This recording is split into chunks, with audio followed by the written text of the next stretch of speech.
Welcome to today's Catholic Daily Readings from Christus Dominus Bread of Life. A reading from the book of Leviticus. And the Lord spoke to Moses, saying, These are the feasts of the Lord, which you must call holy, and which you must proclaim in their times. The first month, the 14th day of the month, at evening, is the Passover of the Lord, and the 15th day of this month is the solemnity of the unleavened bread of the Lord. For 7 days you shall eat unleavened bread. On the first day there shall be a holy convocation. You shall not do any servile work in it. And you shall offer an oblation to the Lord for 7 days. On the 7th day there shall be another holy convocation. You shall not do any servile work in it. And the Lord spoke to Moses, saying, Speak to the sons of Israel, and you shall say to them, When you will have entered into the land which I will give to you, and you will have harvested it, you shall carry an omer from the first fruits of your grain to the priest. And he shall lift up a bundle before the Lord, so that it may be acceptable for you, on the day after the Sabbath, and he shall sanctify it. And you shall count for yourselves from the day after the Sabbath, when you will have offered the omer of the first fruits, 7 weeks of complete days, until the day after the 7th week, that is, 50 days. And then you shall offer a new sacrifice to the Lord. The 10th day of this 7th month shall be the day of atonement. It shall be most honored, and it shall be called holy. And you shall afflict your souls on that day, and you shall offer a holocaust to the Lord. On the 15th day of the 7th month, when you will have gathered all the fruits of your land, you shall celebrate the feast of the Lord for 7 days. On the first day and the 8th day there shall be a Sabbath, that is, a day of rest. And you shall take for yourselves on the first day the fruits of the most beautiful tree, and branches of palm trees, and branches of trees with thick foliage, and willows from the river bank, and you shall rejoice in the sight of the Lord your God. And you shall celebrate its solemnity for 7 days each year. This shall be an everlasting ordinance in your generations. In the 7th month you shall celebrate the feast, and you shall dwell in tabernacles for 7 days. Everyone who is of the stock of Israel shall live under shelters, so that your posterity may know that I caused the sons of Israel to live in tabernacles, when I led them away from the land of Egypt. I am the Lord your God.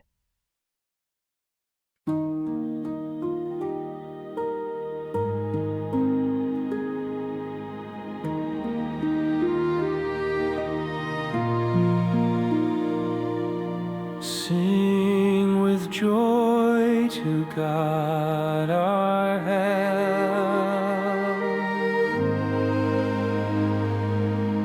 Take up a melody and sound the timbrel, the pleasant harp and the lyre. Blow the trumpet at the new moon, at the full moon, on our solemn feast. Sing with joy to God our help. Sing with joy to God our help.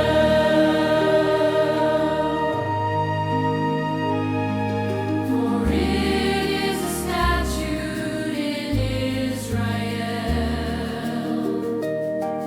an ordinance of the God of Jacob. Who made it a decree for Joseph when he came forth from the land of Egypt? Sing with joy to God our help. Sing with joy to God our help. There shall be no strange God among you.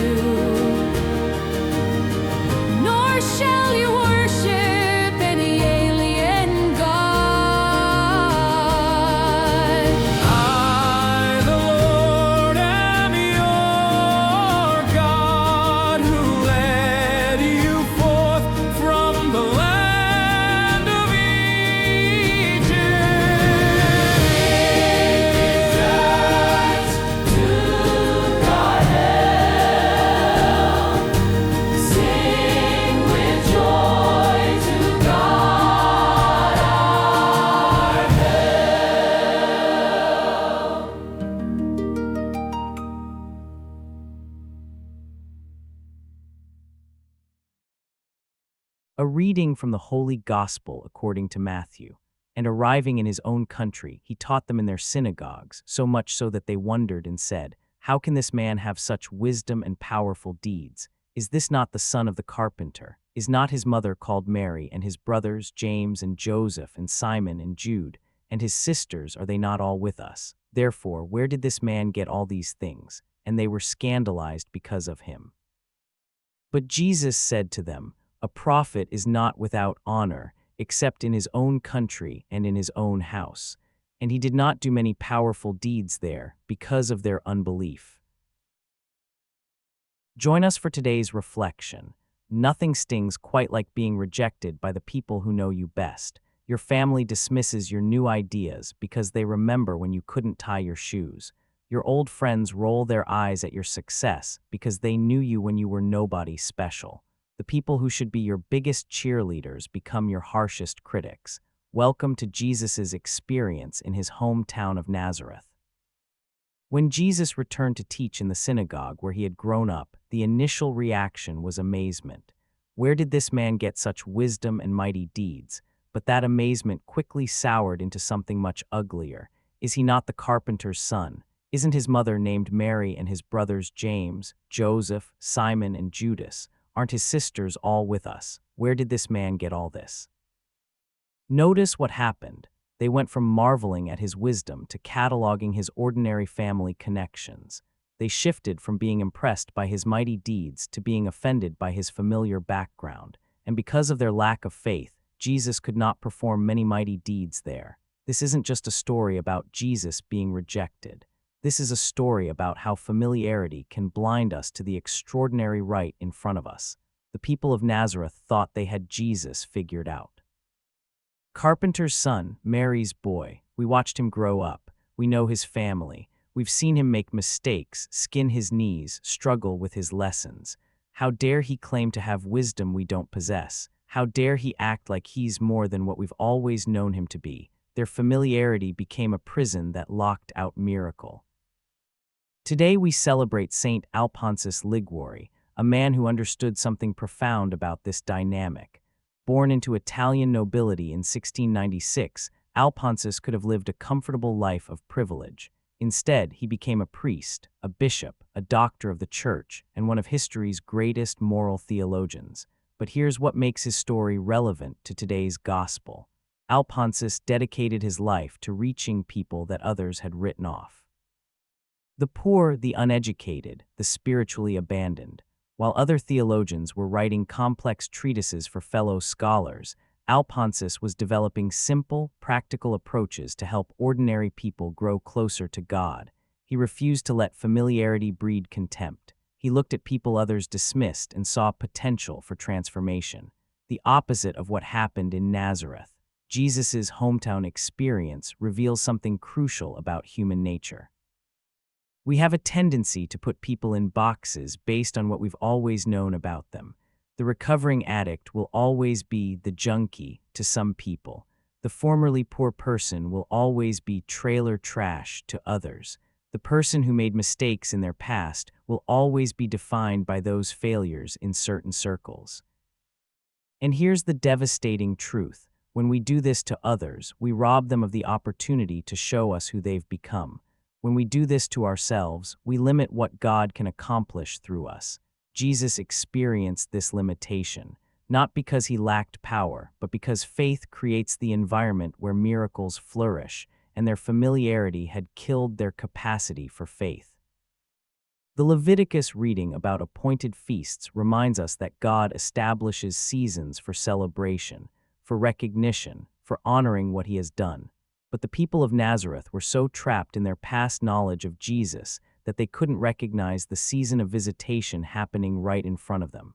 The psalm calls us to sing with joy to God our help, but you can't sing with joy about help you refuse to recognize because it comes in a package you think you understand. This has profound implications for how we live today. How many times have you dismissed someone's wisdom because you knew them when? How many times have you limited your own potential because you believed other people's outdated assessments of who you are? How many times has familiarity robbed you of miracle? Maybe it's your spouse, whose insights you dismiss because you remember their failures. Maybe it's your children, whose potential you can't see because you're stuck on their past mistakes. Maybe it's yourself, believing the limitations others have placed on you based on who you used to be. St. Alphonsus understood that every person carries the potential for extraordinary transformation. He refused to be limited by people's expectations, and he refused to limit others by his assumptions. The tragedy of Nazareth wasn't that Jesus lacked power. The tragedy was that their lack of faith created an environment where that power couldn't be fully expressed.